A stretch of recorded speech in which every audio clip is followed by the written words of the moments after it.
Greetings fellow snowflakes, this is a kind of one-off video where I'll be doing my top 10 Warhammer and Warhammer 40k armies. A little bit of information about my relationship with the Warhammer hobby and game. I don't actually like the game much. I used to try playing it, but I found I don't really like war games. And I'm not very good at them. I lose all the time anyway. I don't really like the game so much. I prefer role-play games. But I did used to enjoy the hobby. I used to enjoy actually making, building and painting the models. I found it very calming and therapeutic for me, and the end result makes it all worthwhile. And you know, and some of these models, they're really good, or they used to be in my day anyway. They're really good models. And the concepts and ideas behind it are really good. But yeah, it's way too expensive, so I couldn't keep up the hobby either. But one thing I do love about Warhammer is the lore, not lore L-A-W, lore as in L-O-R-E. The whole world building and the whole, you know, the creatures and the concepts and ideas behind it, and the whole world building side of it is what I like about Warhammer. Yeah, the editions of the games that I am familiar with would be the 8th edition of Warhammer Fantasy, before the Storm of Magic, before Age of Sigmar, the original 8th edition, and would in Warhammer 40k would in fact be 6th edition, and there is actually a new edition now since then, 2 new editions.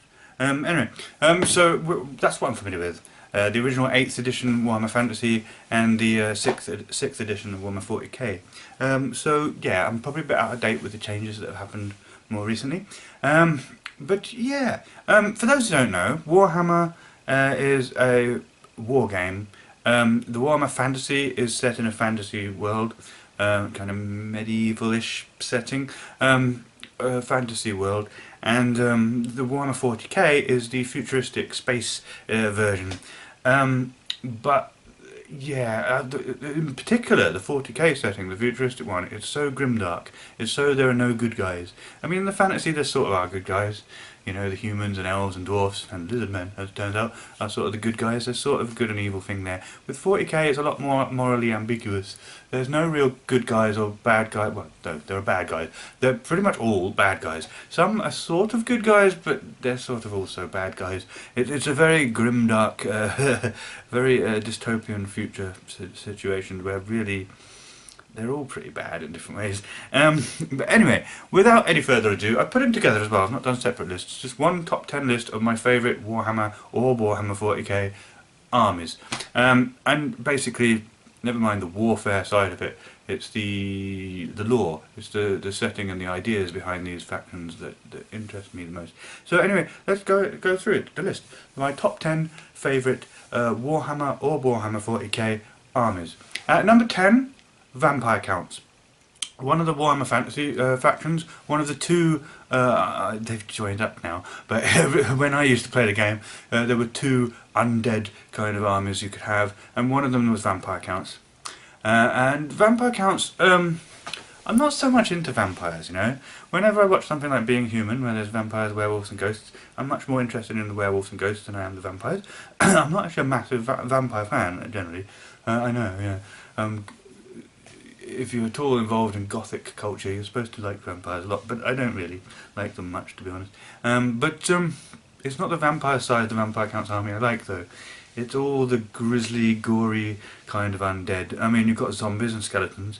You've got crypt ghouls, and I like the crypt ghouls a lot. The first, even though I never actually collected Vampire Counts as an army, the first models I bought, where I just wanted to build and paint some models, were crypt ghouls.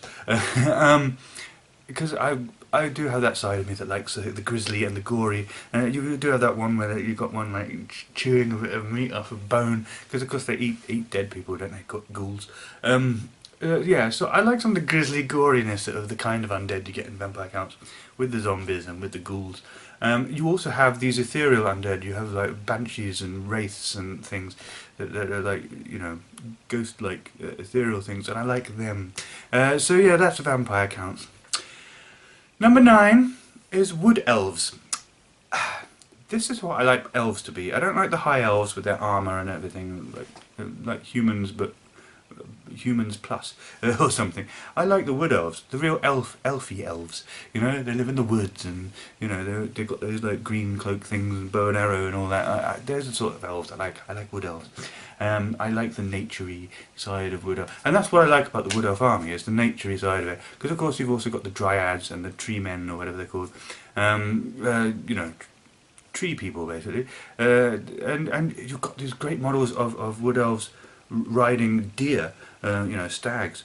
Yeah, I love nature. I love forests. I love deers and stuff. And wood elves really feed into that I love nature thing. So that's why I like the wood elves. Number 8 is the Tao Empire. This is in the Warhammer 40k setting, in this futuristic one. The Tao Empire are fascinating. I don't like the models all that much. They're a bit blocky, but I do like the whole concept and idea of the Tao Empire. This is as close, I think, as in the Warhammer 40k, maybe the Craftwork Eldar, but I mean, also might be this, but this seems to be the closest the Warhammer 40k gets to a kind of good army. But even then, it's like there's a suggestion that it's mind games and psychological manipulation, and it's actually like a cult-like mentality, and so it's not actually that good. But yeah, they're all like for the greater good and everything, and all like we're all equals and stuff, and and you get alien races that are allied to the Tau, and of course you've got the big kind of spiritual holy Tau elders, Tau elders. I don't know what they're called. I can't remember what they're called. But you get those ones there. But there's this vaguely kind of Buddhist feel, or maybe Taoist, the Tao Empire, Buddhist or Taoist kind of spiritual philosophy feel to the Tao somehow. And like I say, it's like equality. It's like they use a lot of technology. They've got these drones, these robots. I like robots, so I like that about it as well. And it's all about progress. Scientific progress and equality and for the greater good and all that. You know, I can't help but feel I like that vibe about them. Even though probably it being 40k, they're not really good. They're just, it's mind games and it's a cult-like thing. Then number 7, Necrons. Another army that is in the 40k world, the futuristic one. These are basically undead in space. They're basically Tomb Kings in space. We'll come to Tomb Kings in a bit. But what I like about the Necrons is there's this air of mystery about them. They were dormant for millennia, probably millions of years actually, dormant, and they've just woken up more recently. That's the idea within the 40k universe. And they've got pyramids and stuff, and so there's this Egypty feel, which is why they're a bit like Tomb Kings in space. But all this green kind of, their weapons as well, this green kind of stuff that they fire, it's just something very nice in their whole atmosphere and feel of the Necrons. And they're a very hardy army, they're very tough to kill. And they're kind of like skeletal robot kind of things. It's weird, they're like robotic but undead. They're very strange. But there's a lot of mystery and weirdness about Necrons that does intrigue and fascinate and attract me. So that's why they're on this list. So that was number 7, wasn't it? Number 6 is Skaven. I find Skaven fascinating. As an army, it's not a good one to collect because you have to paint lots of rat people, like lots and lots of rat people. You need hordes of them to really be any good in the game. And that can be a bit irritating and annoying. I mean, a lot of the models are just various types of rat people, which you know is not so interesting on the modelling side of it. However, they have all these amazing war machines and weird things that really sells it for me. I mean, very important part of any Skaven army is the Screaming Bell. This big bell model thing, which is great. It just looks great, and there's something awesome about that. And then you have all these weird war machine things like the Doom Wheel and. There are other ones with big weapons. They've got these big warpstone weapon things going on. And then you've got the Hell Pit Abomination, this weird, monstrous kind of like many rat heads on this weird, misshapen giant body thing, and it's like, whoa. And there's just a lot about the concept of Skaven I like as well. They've got a very chaotic magic. I mean, it could go badly wrong, or it can be... This is the thing, I find armies like this quite fun. They don't help you win games, but this is where you can actually have fun playing the game just because it's fun. Because you've got this randomness and this that involved. Because their magic is very random and it is very chaotic. It can go very badly wrong for the Skaven, but it can also be hugely destructive for the other side when it goes right. I kind of like that whole, you know, kooky kind of chaotic feel to the Skaven, and there's something fascinating about the very idea that you've got these creatures underground. You know, I mean, they're rat people, aren't they? So I sort of think they could live in the sewers as well.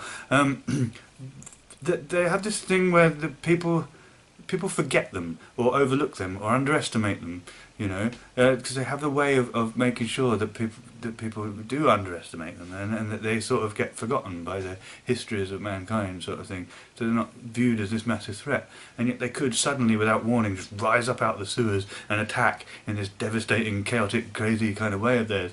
I just imagine humans facing these Skaven, and especially if something like a Hell Pit Abomination came out, or one of these weird war machines they got, or a Hell Pit Abomination just came out, and people go, what the... Imagine you were attacked by an army that came from underground, under your city, and then this weird fucking monstrosity just comes up. I could just imagine people go, what the fucking hell is that? And there's just something exciting about Skaven for that reason. They're fascinating and interesting, and I like them. Number 5 is the Tomb Kings. This is the other undead army in Warhammer Fantasy,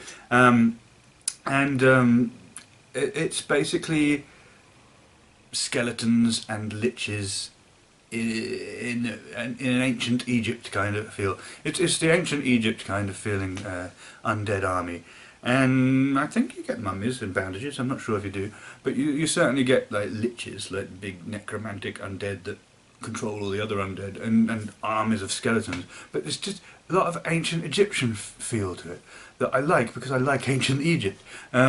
You have this casket of souls thing, it's like this coffin thing, but with fucking little winged things on it and stuff, like it's like it's the Ark of the Covenant or something. You've got that thing, and you've got like big, like, I think it's called a sphinx, but it's a big metal fucking thing actually. You've got that, and you've got these weird scorpion, undead scorpion kind of things. They look like scorpions made of skulls and bones. They're weird, and these weird kind of serpent-like things. I can't remember what they're called either. But but there's a lot of interesting, cool things, and a lot of gold coloured things, so that the army can look really pretty and stuff. And yeah, I like the Tomb Kings. They're kind of cool. Apparently weren't very popular army for people to collect and play, and I never actually collected the army or played them. In fact, so far on the list, these are all, I've never actually played any of these armies so far. The ones I played are high up on the list. You don't know I played them, because I liked them. But I have collected some Skaven models. I think I did build a Hell Pit Abomination and a Screaming Bell, just because I like those models so much. But yeah, for the most part, I've not really collected or played these armies so far. But yeah, Tomb Kings are cool. Apparently they weren't very popular as an army, unfortunately, which is probably why they sort of got phased out in the newer editions, where you just got a united undead army, and I think the whole Tomb King concept has kind of gone by the wayside a bit, which is a shame. Number 4. Demons of Chaos, or Chaos Demons, depending on which game you're playing. Yes, an unusual army, and it is involved in both games. It's in the Warhammer Fantasy game and in the 40k game. Demons. I did collect demons. This is one I collected. This is one I played. In fact, the rest of the list... Yeah, sort of. Yeah, we're pretty much into the domain where I actually played these armies now. Demons, yes. There are 4 Chaos Gods. I love Warhammer lore and what it does with chaos, with demons and stuff. Yeah, demons in Dungeons and Dragons or whatever, they're all pretty much of a muchness. They're one kind of thing. They're demons of the abyss, and they're all stereotypical evil. You know, what I like about Warhammer with this sort of concept is they've gone for something very interesting. I'll come up more with the whole 40k idea and the Chaos Space Marines, and my weird thing about Chaos might not be. Yeah, I'll save that till then. But anyway, the whole idea, you have not just one kind of thing, but four. You have four Chaos Gods. There's Khorne, the Blood God, which is basically bloodshed and violence. That's as close to stereotypical evil as you get with Chaos. But then you've got Tzeentch, Change of the Ways, which is like secret knowledge and magical power and change. That's interesting. And you've got Nurgle, who is like plague and disease and stuff. Yeah, and you've got Slaanesh, which is pleasure, but pleasure mingled with pain, bit S&M kind of thing. This is awesome. I mean, you know, a lot of thought has gone into this. It's a very interesting thing. You have these four different Chaos Gods, and so yeah, as course you have lots of sets of demons, depending on which Chaos God they're demons of. And I was never so much into Khorne, because like I said, it's very stereotypical violence and bloodshed kind of evil. It's like, okay. So I never collected any Khorne demons, no bloodletters or whatever, or blood. You've got the greater demon of Khorne. They're very stereotypical demons. They're what you expect, you know, horns and clove toes and big wings. Yeah, it looks pretty cool. But yeah, I never got into the Khorne side of things, but I was into all of the other three Chaos Gods. The Tzeentch demons are very weird. You've got these pink horrors, these weird kind of... They're kind of cool. And the Flamers of Tzeentch, just some really cool, very weird models. The demons of Tzeentch seem very hallucinogenic, almost. They're like the things you might conjure up from a particularly strong acid trip or something. And I like that about them. The greater demons are cool as well. They're like this big... vulture kind of bird things. I like vultures and I think they look cool, so I kind of like the Lord of Change, they're called, with the big staff with the Tzeentch symbol on as well. It's very magical, the Tzeentch demons. And then you've got Nurgle demons, which I like a lot. They're a lot of fun to build and paint because you can let your grisly, gory imagination go to town on them. Yeah? You get the Plague Bearers. I like very customizable models because you can put your own personality on them. Yeah, the Plague Bearers. You've got little things there. You can give one of them a fly's head, and they're maggots and stuff in these things. And of course they're all like open sores and like things because they represent disease and stuff. The Plague Bearers are a lot of fun to build and paint, and they're very tough in the war game itself. They're very tough and hard to kill, so that's kind of cool. But yeah, I like Plague Bearers, and all the Nurgle demons are a bit like this. That you've got all this open sores and intestines hanging out and things that you can really go to town on when you're painting them, and really satisfy your morbid, gory, that morbid, gory 15-year-old that I think's in all of us sometimes. It's a lot of fun. I like Nurgle demons for that reason. And then Slaanesh, which is cool. Because I'm kinky and I'm trans, so I kind of like this. Because a lot of the Slaanesh demons, they've got like nipples on one. They're like hermaphroditic, and they're like half male, half female. It's like one side you'll have a flat chest, the other side you'll have like rows of nipples. And then there's this whole very S&M kind of kinky feel to them. So yeah, as a kinky person and a trans person, I kind of find myself drawn to Slaanesh a lot. The demonettes, they're awesome. The main demons, lobster claw things, but they're women and they're sexy looking. Yeah, I like them. You get the big fiends of Slaanesh, big weird creatures with long mouths. I mean, the Seekers as well, when you've got the demonettes cavalry on these creatures. They're very interesting, like a weird long tubular mouth and this tongue that comes out, and the fiends are a bit like that as well. The fiends are really interesting. You've got a scorpion tail and these just weird looking creatures. Yeah, I like that. That's kind of cool. And then you get the big Keeper of Secrets, big fucking Kali Aphrodite like kind of goddess of a demon, really. So that's demons, and they're fun. And there's a bit of chaosy unpredictableness about playing a demon army as well, because you have to roll on this thing every round or something for a particular magic effect, which can go against you or in your favour depending, and that's kind of interesting. I seem to remember, I can't quite remember, it's a long time since I played the game. So yeah, demons, number 4. Number 3 is Orcs and Goblins.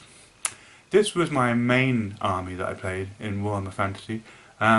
this was one I collected a lot of. I collected loads of Orcs and Goblins. Orcs also exist in the 40k game, by the way. But they're basically orcs, and then you have some big clunky monster vehicle thing, walker vehicle things, which are pretty cool. But yeah, there's not as much variety in the 40k orcs. I like the fantasy orcs and goblins because they are very varied. And again, this love of nature comes in for me with this, because you can have orcs riding boars, goblins riding wolves, and and you get these goblins riding spiders, and you get this giant arachnarch spider. So if you love nature, and even like with the savage orcs, the shaman has a snake around his neck. There are just all different ways where you can have little beasties and little animals to paint, and I love animals, you know. And I'm not, you know, I'm not picky about animals much. Obviously, there are some animals I don't like because I'm scared of them or they spread disease or whatever. But there are a lot of types of animals I like spiders. I've got a bit of a soft spot for the wild boar that the orcs are riding, and I like the opportunity to paint animals because I'm an animal lover. So I did like that about orcs and goblins, and the orcs and goblins themselves. They've got a lot of character to them. The expressions on their faces, the goblins and the fucking orcs with they've got a lot of expression on their faces. It makes them fun to paint, although you have to keep painting green all the bloody time. But there's some really cool other models in this as well. In Orcs and Goblins army, you have giants. They're fun to build and paint, and trolls. Those fucking river trolls. They're just fun. You can have one that's vomiting. You can have one that's armed with a fish instead of a club. It's fun. There's a lot of fun, customisable things about Orcs and Goblins. The Night Goblins are pretty. Night Goblins look pretty cool with their pointed spears and their black hooded cloaks, sort of things. They're pretty cool, but they're all pretty uniform to actually paint. But then you've got the fanatics with spinning these big ball things, and there's customisableness to those models, which is quite fun. I had one which had a cow on it instead of a bull. You can do funny little things like that. I love customisable models, and a lot of these elements are quite fun in the game as well. I mean, it's not very much fun playing Orcs and Goblins in a way, because you're almost always going to lose, partly because of the animosity thing that you have. Your units can start fighting each other, and it's like, for fuck's sake, I'm trying to fight the enemy. But Black Orcs are useful because they're immune to animosity. They look pretty cool as well in armour and stuff. But Savage Orcs can be pretty tough, because they have more than one attack. And if you put a Savage Orc Shaman in amongst them as well, there are other things you can do to boost them. It can be a pretty unstoppable force in its own right. But yeah, it's just, Orcs and Goblins are fun. You're not going to win many battles, but they're fun. And a lot of these elements are really fun because they're really randomised, like the Night Goblin fanatics with the spinning bulls. They will spin all over. They will have random movement moving around. And of course, they're devastating when they go through a unit of your enemy. But of course, they could go through your own unit. This is the randomness thing about it. But it's fun, you know. And giants are fun in a way, and trolls are fun in a way. There are all these sorts of interesting rules which make it a bit random, which are fun. You won't win many battles because that kind of randomness usually shoots you in the foot at some point. But they're fun to play, and they're fun to paint, and they're fun. And I like Orcs and Goblins. I felt very attached to my Orcs and Goblins army. It was like, these are my probably because there is something childlike about Orcs and Goblins, because they're the comical face of evil. Yes, they love to fight and stuff, but they're very childlike, and that's kind of endearing in a way. And I did feel very affectionate towards my Orc and Goblin army. It's like, these are my children, because they are very childlike, and these are my pets. These are spiders and boars and things. And so I always feel a bit emotional when they got beaten. There was a cool character that rode a wyvern. Azog or something it's called. But I liked the way that wyvern looked on that model. I never actually bought that model or painted it, unfortunately, but I liked it. I always meant to in the end, but never did. But never mind. But yeah, Orcs and Goblins, number 3. An army that I have a personal affection for, because that's the one I used to play the most often. Number 2, Lizardmen. For some reason I decided I prefer to put Lizardmen above Orcs and Goblins. This is another fantasy army. This is one I sort of started collecting, but I never had a big army of them. I had the basic starter set, I think, and I got a Slann as well. But they're pretty awesome on the battlefield because they're very good in close combat and very tough even when they get an ammunition fired at them. And they're very good at magic because those Slann, whoa. And Lizardmen are cool because you do get dinosaur kind of models. I never actually got any of those ones in the end because I only started collecting them just around the time I decided to stop, just shortly before I decided to stop playing the game anyway. So I didn't get very far with them. So I never got any of the big dinosaur models, but it's kind of cool that you get these big dinosaur models. The Carnosaurs and the Pterodons and these big Stegodon things that, a bit like the Ragnarok spider in the Orcs Goblins thing. You've got a big creature that you have a kind of Hodar, what do you call it? That thing where people travel on the back of a big beast. Yeah, but anyway, the Slann are kind of cool. I call them frog buddhas. They're the kind of spiritual leaders of the Lizardmen. The Lizardmen are good. They're a good race, and they follow the orders of the Old Ones, which are the original kind of creator deity entities in Warhammer. The Slann are like the ones that can tell what the will of the Old Ones is, sort of thing. And they're like the spiritual leaders of the Lizardmen.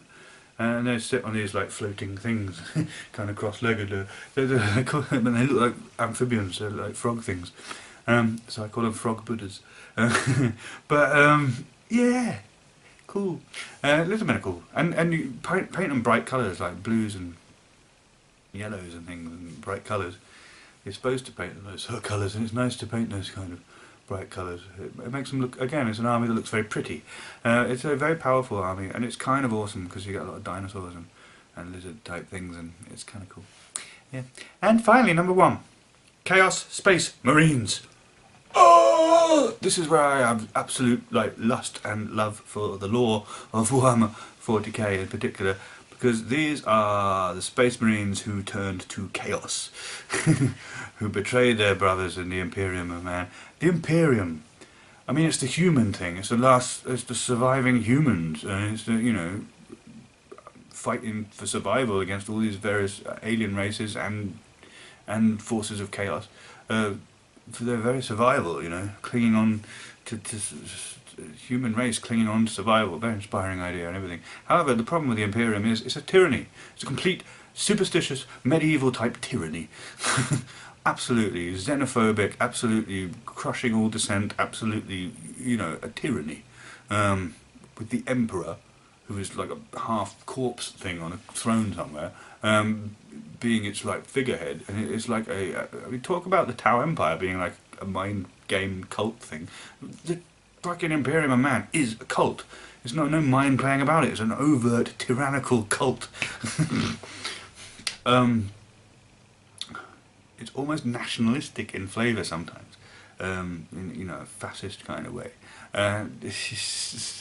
So this is where I have this weird thing about chaos in the 40k universe. It's not so clear in the fantasy universe, because it seems that is much more like the good versus evil sort of Tolkien-esque thing going on there. But in the 40k world, I think you can make these kind of points, that maybe chaos isn't as bad as it seems to be.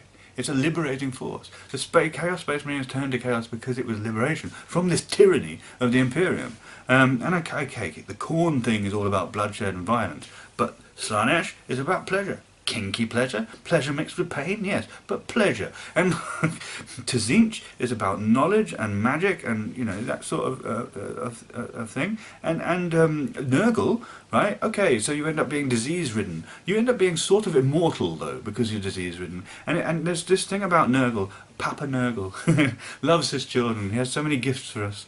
The gifts, of course, being diseases.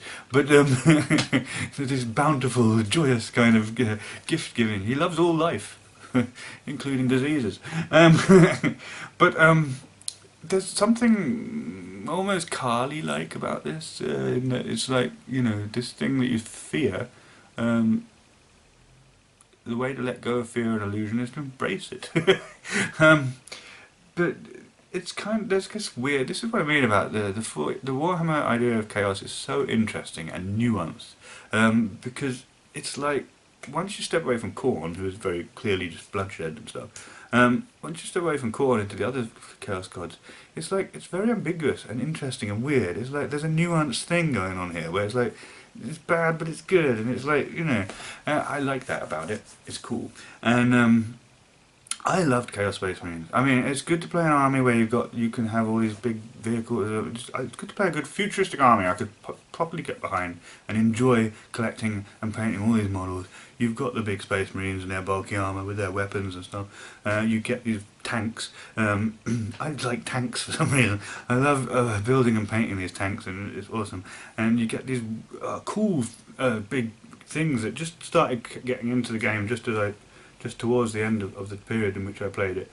These Hell Drakes and these Forge Fiends, which are like dinosaur-like looking vehicles with massive guns on them. The Forge Fiend's so cool. You've got these two massive... It is very dinosaur-like with its big head thing, and then on these two arms where you get these like all these guns, and it's like and you can have a gun in the mouth of the thing as well, and it's just like this awesome death machine kind of a thing. And it actually was it's very destructive in the game, on the tabletop. But yeah. It's fun doing all these futuristic technological science fiction things, but also having this religious devotion to this certain chaos gods. I loved getting particular Chaos Space Marine units that were devoted to a particular chaos god. You know, these are the Slaanesh ones, these are the Nurgle ones, these are the Tzeentch ones. As a result, I got the Thousand Suns ones, the main kind of Tzeentch thing, and the Plague Marines, the main Nurgle. Again, like anything Nurgle, so fun to paint and build because of how creative you can be in this kind of grisly, morbid kind of way. And the Noise Marines, the Slaanesh ones. And I love doing, this is where my LGBT thing comes to fore. I loved Slaaneshi kind of Space Marines because you can paint them pink. Pink! Pink Space Marines! And I loved that about it. And it felt almost religious to me. The thing that Slaanesh and Tzeentch and Nurgle, I feel almost religious about these myself. Like, you know, these are my chaos gods that I serve. Again, I'm not particularly into the Khorne thing. Khorne doesn't interest me. Violence and bloodshed, not my thing. But Slaanesh, Nurgle, Tzeentch, I was into them three. But yeah, that's about it really. That's all I've got to say. I love Chaos Space Marines. I love the whole thing about the Space Marines turning into chaos and that whole thing. The Horus Heresy. If you love the lore of Warhammer but can't be dealing with the game or the hobby, then read the Horus Heresy books. They're amazing. These are all the stories about when some of these Space Marines turned to chaos and betrayed their own kind and turned to the Chaos Gods.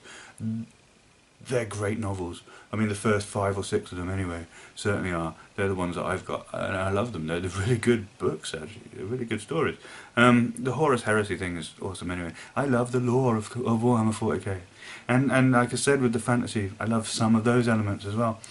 Like the Skaven are fascinating, the Tomb Kings are interesting, the Lizardmen are kind of cool, the Orcs and Goblins are awesome, and you know, so there are elements of the fantasy game as well, but I just love. I mean, again, some of it's standard Dungeons and Dragons fare, it's not that different to that, though I do think that things like Skavens and the Chaos Gods are an interesting twist that Warhammer bring to things where they really put their own thing in there, which is interesting and fascinating and good.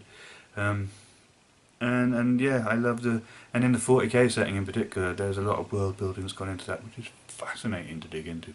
And yeah, so that's why I like Warhammer and Warhammer 40k for the world building and the background and the lore of the game. And those are the armies I like the most because I find them the most fascinating and interesting and exciting.